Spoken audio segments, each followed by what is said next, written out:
বন্ধুরা, জামবন্ত কি হনুমানের চেয়েও অধিক শক্তিশালী ছিল? কেননা জামবন্তের এক লাথিতেই শক্তিশালী লঙ্কেশ জ্ঞান হারিয়ে ফেলেছিলেন। জামবন্তের গতি এতটা ছিল যে শ্রীহরির বামন অবতার যখন 3 পায়ে 3 লোক মেপেছিল তখন সে বামন অবতারের 18 বার পরিক্রমা করেছিলেন। জামবন্ত চাইলেই সমুদ্র পার করতে পারত, কিন্তু তখন সে বিদ্ধ হয়ে গেছিল।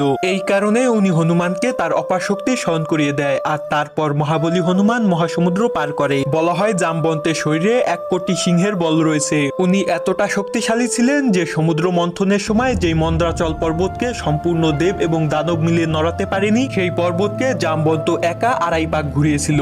এত শক্তিশালী হওয়া সত্ত্বেও জামবন্ত রামায়ণে কারোর সাথে যুদ্ধ করেনি, কেননা এমন কোনো শক্তিশালী যোদ্ধা ছিলই না যে জামবন্তের সাথে যুদ্ধ করতে পারে। কিন্তু শ্রীরাম তাকে কথা দিয়েছিল যে পরবর্তী অবতারে উনি তার সাথে যুদ্ধ করবেন। আর দাপর যুগে স্বয়ং ভগবান শ্রীকৃষ্ণকে জামবন্তকে পরাজিত করার জন্য নিরন্তর 21 দিন পর্যন্ত যুদ্ধ করতে হয়েছে।